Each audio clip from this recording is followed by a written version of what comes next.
മുഖ്യമന്ത്രി പിണറായി വിജയന്റെ മകൾ വീണ വിജയനുമായി ബന്ധപ്പെട്ടുള്ള മാസപ്പടി കേസിൽ അന്വേഷണം സെക്രട്ടേറിയറ്റിലേക്കുമെന്ന റിപ്പോർട്ടുകളുമായി പ്രമുഖ മാധ്യമങ്ങൾ രംഗത്തെത്തിയിരിക്കുകയാണ്. കേന്ദ്ര സർക്കാർ ഖനനാനുമതി നിഷേധിച്ച CMRLന് അനുകൂലമായി കാര്യങ്ങൾ എങ്ങനെ എത്തി എന്ന ചോദ്യമടക്കം വരും ദിവസങ്ങളിൽ പരിശോധിക്കപ്പെടുമെന്നാണ് പ്രമുഖ മാധ്യമങ്ങളുടെ റിപ്പോർട്ട്.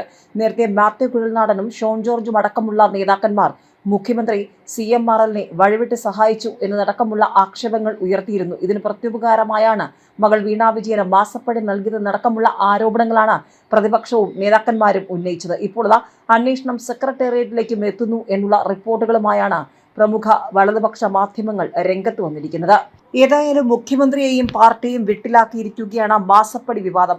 അന്വേഷണം തുടരുമ്പോൾ ഉത്തരമില്ലാത്ത ഒരുപാട് ചോദ്യങ്ങൾക്ക് വരും ദിവസങ്ങളിൽ ആരൊക്കെ ഉത്തരം പറയേണ്ടി വരും? മുഖ്യമന്ത്രിയുടെ മകൾ വീണ വിജയൻ ഉൾപ്പെട്ട മാസപ്പടി വിവാദം പുകയുക തന്നെയാണ്. മാസപ്പടി സംബന്ധിച്ച SFIO അന്വേഷണത്തെ ചോദ്യം ചെയ്തുള്ള കേസിൽ എക്സാലോജിക്കിന് കർണാടക ഹൈക്കോടതിയിൽ നിന്നും കനത്ത തിരിച്ചടി നേരിട്ടതിന് പിന്നാലെ വീണ വിജയൻ ചെന്നൈ SFIO ഓഫീസിൽ ഹാജരായി എന്നതടക്കമുള്ള റിപ്പോർട്ടുകളുമായി പ്രമുഖ മാധ്യമങ്ങൾ രംഗത്ത് വന്നിരുന്നു. മാസപ്പടി വിവാദത്തിൽ CMRL ഓഫീസിൽ SFIOയുടെ റെയ്ഡ് ഉണ്ടായിരുന്നു.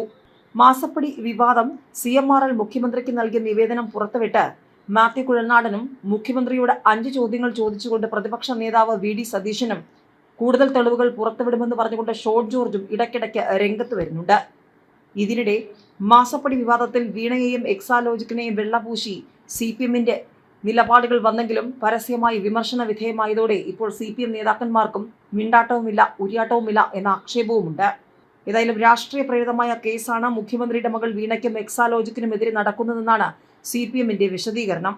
നേരത്തെ മാസപ്പടി വിവാദത്തിൽ വീണ വിജയൻ ചെന്നൈ SFIO ഓഫീസിൽ ഹാജരായി എന്ന റിപ്പോർട്ടുമായി പ്രമുഖ മാധ്യമങ്ങൾ രംഗത്ത് വന്നിരുന്നു.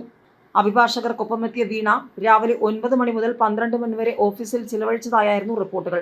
അന്വേഷണം റദ്ദാക്കണമെന്ന ആവശ്യം കർണാടക ഹൈക്കോടതി തള്ളിയ സാഹചര്യത്തിൽ SFIO യൂണിറ്റ് മുൻപാകെ വിശദീകരണം നൽകാനാണ് വീണ എത്തിയത് എന്നാണ് കേരളത്തിലെ പ്രമുഖ മാധ്യമങ്ങളുടെ റിപ്പോർട്ട്. എന്നാൽ അന്വേഷണത്തിന് നേതൃത്വം നൽകുന്ന അരുൺ പ്രസാദിനെ വീണ നേരിൽ കണ്ടില്ലെന്നുള്ള വിവരങ്ങളും മാധ്യമങ്ങൾ പുറത്തുവിട്ടിരുന്നു. ദക്ഷിണേന്ത്യയിൽ ചെന്നൈയിൽ മാത്രമാണ് SFIOയ്ക്ക് ഓഫീസ് ഉള്ളത്.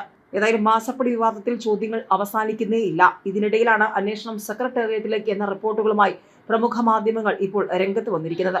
മാത്രമല്ല, മുഖ്യമന്ത്രിയോട് പ്രധാനപ്പെട്ട 5 ചോദ്യങ്ങൾ ചോദിച്ചുകൊണ്ട് പ്രതിപക്ഷവും രംഗത്ത് വന്നിരുന്നു. CMRL കമ്പനിക്ക് പുറമെ നിരവധി കമ്പനികൾ എക്സാലോജിക്കിലേക്ക് മാസപ്പടി അയച്ചിരുന്നുവെന്നും കമ്പനിയുടെ ബാങ്ക് അക്കൗണ്ടിൽ ഇത് വ്യക്തമാണെന്നുള്ള ആക്ഷേപങ്ങൾ ഉണ്ടായിരുന്നു.